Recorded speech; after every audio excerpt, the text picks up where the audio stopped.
Juste avant l'été 2020, l'UCMF, l'Union des compositeurs de musique de film, a attribué au musicien Philippe Sard le prix Tandem, c'est-à-dire un prix qui récompense une collaboration étroite bien sûr, mais aussi régulière entre un compositeur et des réalisateurs.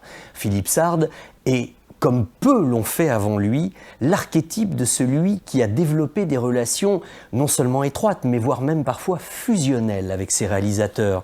Ce fut le cas avec Alain Corneau, par exemple, également avec Bertrand Tavernier, très longue collaboration, avec le réalisateur Yves Boisset pour le superbe Taxi Mauve, entre autres, avec Bertrand Blier pour Beau-Père, avec Georges Lautner durant toute sa carrière, ou même avec Pierre Granier de Fer, et il y en a eu beaucoup d'autres comme Roman Polanski, etc.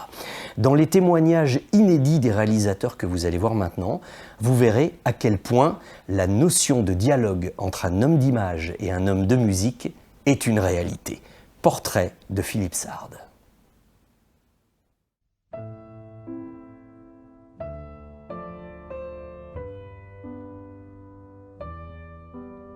Je voyais le rapport très fort qui unissait Philippe à metteur en scène. J'avais assisté à d'autres enregistrements de musique de film et rarement j'avais été témoin d'un rapport aussi fort entre metteur en scène et compositeur. Je n'ai pas eu la chance d'avoir des gens qui, dès les premiers films, d'écouter mes réflexions sur leur travail, comme j'écoutais leurs réflexions sur mon travail. Je pense que j'aurais à arrêter ce métier très vite.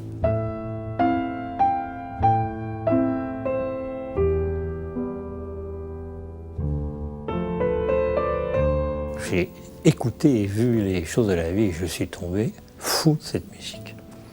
Alors j'ai téléphoné à Claude Sauté, j'ai dit qui c'est ton mec? J'ai demandé à rencontrer Philippe et qui est venu me voir et j'ai proposé parce que je préparais déjà le chat. Quand il m'a fait écouter le thème de piano du chat, j'ai dit ça y est, il a compris exactement quel film j'allais faire. Parce que c'est ça.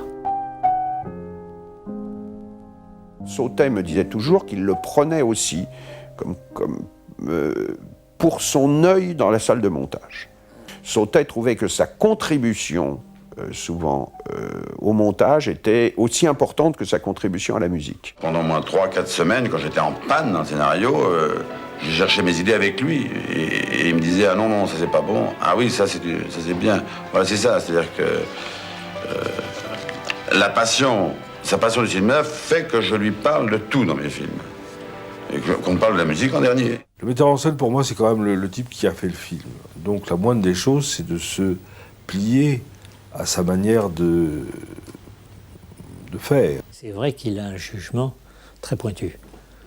Surtout, sur ça c'est trop long, ça c'est trop court, ça on s'ennuie, ça, il est très très fortiche pour ça. Moi j'ai toujours été frappé par la vision synthétique qu'a Philippe, par exemple, d'un montage. C'est vraiment un compositeur, lui, extrêmement cinéphile et qui a une vision d'une acuité et d'une justesse remarquable. Alors quelqu'un comme Philippe Sard, par exemple, est un démon au montage. C'est quelqu'un qui a un œil d'aigle. C'est ce qui est formidable avec des gens comme Alain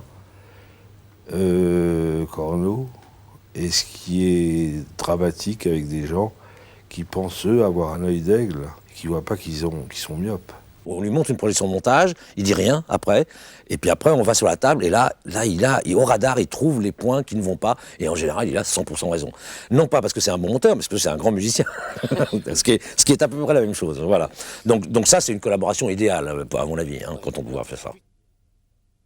Moi, je pense qu'il a été très inspiré et par Claude Sautet et par mes films, Philippe, et que l'ensemble de ce qu'il a écrit pour moi est très sidérant, parce que dans Coup de torchon, il m'a proposé de la musique sur des scènes où je n'en voyais pas, et où il a souvent gagné.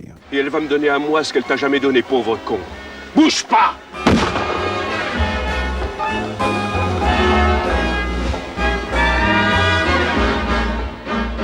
La grande chance que j'ai, c'est que j'existe grâce aux metteurs en scène qui m'ont défendu.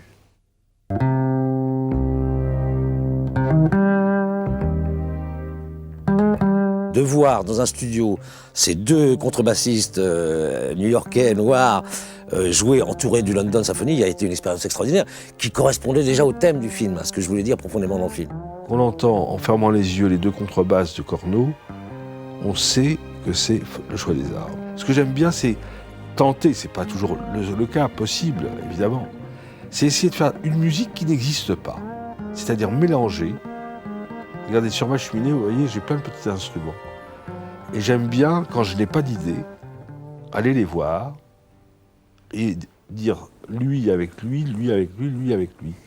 Bah, parce que tout d'un coup, je fais quelque chose qui n'existe pas. Donc, j'intemporalise la musique du film. Ça peut fonctionner, ça. Je ne sais pas qui il est exactement, j'en sais rien, tant mieux, je crois qu'on ne le saura jamais. Je ne suis même pas sûr qu'il lui le sache, hein, je ne suis pas sûr. Il est intégralement fou. Donc, ce qui lui donne une personnalité indiscutablement particulière. C'est difficile à dire parce que c'est quelqu'un qui se cache derrière plein de masques. Je pense qu'il s'amuse avec moi. Il pense que je suis fou. Et c'est pas péjoratif, c'est-à-dire que je suis pas fou du tout. Simplement, je ne les angoisse pas. Parce qu'un metteur en scène, ils sont tous très angoissés. Et j'en rajoute pas des masses. J'essaie de désangoisser le problème et de trouver des solutions avec eux. Donc, ils savent que je suis avec eux, voilà, je crois.